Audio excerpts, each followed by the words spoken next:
So you've seen the adventure box all made, and so I'm doing it for underwater. That's what I was actually making the box for. It's an underwater adventure.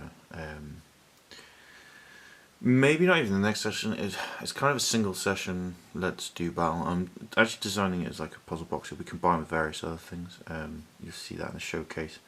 I built a sort of 3D dungeon years ago. Just very simple. Sort of rooms that link together with corridor sections that don't have any walls. You just use them as kind of spaces between rooms if you want to insert corridor sections. A few dead end pieces and the likes. And then when I was doing my adventure box, I was going to use those as sort of, if you did see that, there were sort of leaves, and so I could put them into the spaces and the gaps as such and create rooms that link through. And it's underwater, so there could be air trapped in there, so it can be a mixture of them holding their breath and having to swim, or taking the time to cast spells to generate sort of air pockets that they can take with them, or just what have you. I wanted to just create the variety of game. And then part of that, in order to finish that board off and make it really kind of zing, for want of a better word, is I decided I wanted sort of seaweed stands, partly to create line of sight blocking. So this is what I came up with. It's actually been remarkably cheap. I think it cost me like $3.50. I think it was $3.50 from Wilco's if you're British and you know Wilco's. And this weed that I've got here, as you can see, I think it does the job pretty well. If I put a couple of ninjas to hide out in amongst it, it's pretty difficult to see through in many respects. There you see, ninjas, hidey people, they can hide anywhere. But just if I chuck them in, you can at least get a sense of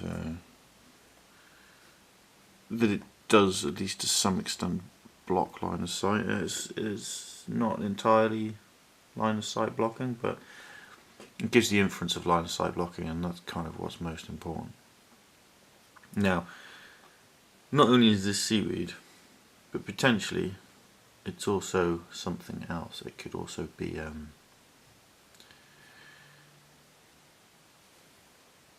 vines, that's the word. See, got there in the end. And so I was thinking of this as it's a multi-use thing, but all it really is it's like some pebbles. I mean, I bought pebbles, but if you just go and actually it's illegal in this country to take pebbles from rivers or what have you. So don't do it. Don't take pebbles from anywhere. Go and buy them from shops, because that makes so much sense. And then the actual weed itself. This is something that is called soft garden ties. And you get 50 of them for £1, and this is like 47 of them here. So this is a decent chunk of them. But as you can see, it creates a decent stand of terrain. And like I say, for £1, for $3.50, I've picked up 2 packs of these. So I can make this money again, and I picked enough sort of little pebbly things up to be able to make all of these, and then have loads of pebbles left over as like scatter for just general rocks and stuff.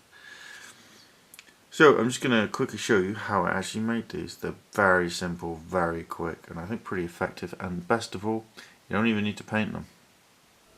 So first of all, what you need, you specifically need 4 pebbles. As you'll see, these are pretty small. You also need a piece of plastic like this. This is actually the plastic from which was coating the printable side of the Powellite that I've got. The reason for this is, for some reason, the only thing in the world that super glue doesn't like to stick is pebbles.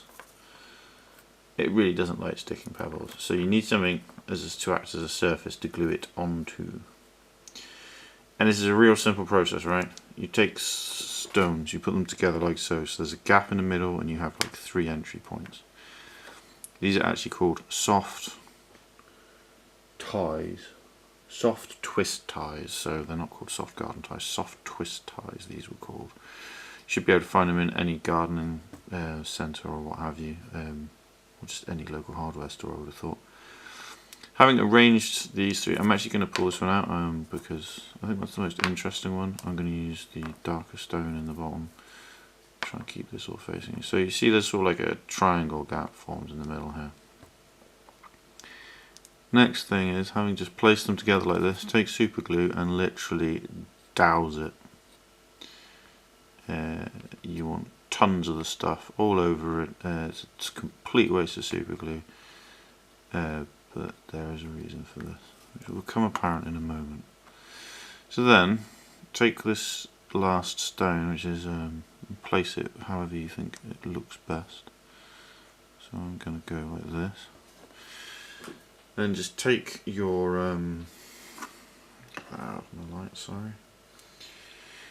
Just take these soft twist ties and feed them in through the gaps. Now, the super glue may not like bonding to stones. And you may find that you have to do bits of rearranging as you go. That's fine. But super glue really does bond well to this stuff. And you see I'm just shoving it into the gaps.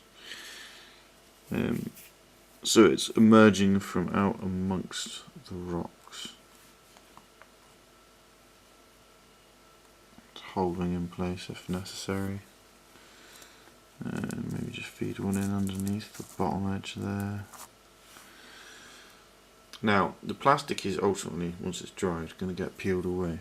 But for the moment, it stays in place. Now on this particular one, depending on the gaps, depends on how I've been placing these. Some of the stone arrangements I've done, there's been bigger gaps, so I've had 2 or 3 coming out of the same gap. In the case of this one, I'm feeding them either through the bottom edge or in between in that gap there. So then it's just a case of leave it to dry. The norm with super glue is about 5 minutes, but I've been finding with running a process like this, leave it 10-15 minutes, maybe even half an hour, because you're kind of, rather than the glue doing its normal thing of setting in a way that suits it, where it's reacting to 2 materials and bonding them together, you are literally waiting for the whatchamacallit, the solvents to do their job and finish solving the glue until it becomes effectively resin, I suppose. You're suspending the stones in said resin. But even at this point you can start just turning these up. When I've been doing several of these at the same time, I find it's actually quite a good idea to start messing with these as instantaneously.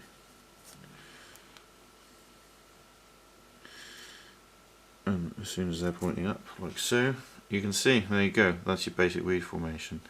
So just put that to one side for a minute and I'll let that dry and I'll show you it in a minute. The other thing is the vines. I'll just show you what you can do with this in order to use them as vines. There you have it then, just arranging them so that they look like creepers covering a building as if the building's ruined and being reclaimed by nature. The boulder piles act as if they're rubble or what have you as well. So in the case of Infinity, these will also give you ways of climbing up onto the rooftop, so it's additional ladders, it's additional ways of moving around, as well as starting to block up and give more cover in some of the windows. The other thing I thought you could do with these, because I do want to make a Pandora board at some point, so that we can be fighting on the front line of the war with the combined armies AI and what is it? The evolved intelligence, the EI. That's right. So I also thought you could use these as creepers coming down from trees. So I'll just give you a show of that as well. There you have it then. This is a tree with the vines just stuck to the wedge kind of in underneath. And the trees that I've been making anyway, there's kind of like, I don't know if you can see up underneath. In fact, I'll just grab a trunk. So here's a trunk, and as you can see, there's a gap up here. and because I'm using these kind of mop cap for foliage, I have a space where I can sort of wedge in the tops of the fronds. Equally though, you could probably do this with most kinds of trees, maybe even wrap them around the trees, but also just bear in mind it might be just a great way of doing vines and creepers for you in your modelling. As you can see, they are perhaps a bit clashy with these, running straight into the trees like this, but you could do something about that by tinting them down, you know, sort of dipping them in something a bit darker or what have you. But on the same note, for next to no work, you can produce entire sort of forests of seaweed, and I think this colour range really works with seaweed, and the fact that the material sort of self-highlights. If I move around, you might see what I mean, where you get that sort of light, dark, high contrast, just because of the nature of the material being very reflective.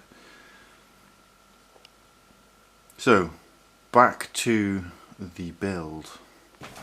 There you go then. Made a few more of these, just so you can sort of lay them up on bits of plastic and get them ready. You should find at this point, if you're using a similar kind of plastic to this, and because the pebbles don't actually stick, that they peel straight off,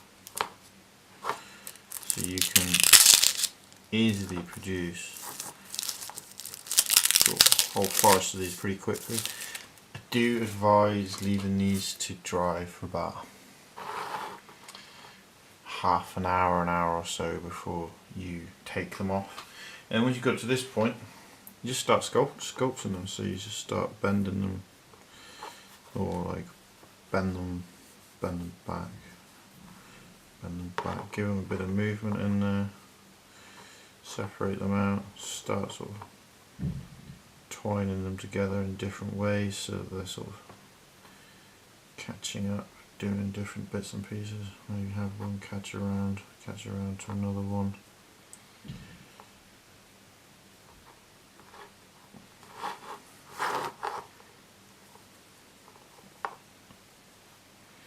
Yeah, so you can see you just start bending them and just start making. And I try and make them block line of sight down here. So you have a veritable forest of kelp for your underwater settings, or else a bunch of vines and creepers for other settings. I have been finding that the more you faff on with them, the more they get bent and warped and then straightened out again, sort of the more life they get, the better they look. So I hope it's been some use to you and you enjoy your modelling, and take care everybody, have a good one. Cheers for now, bye bye.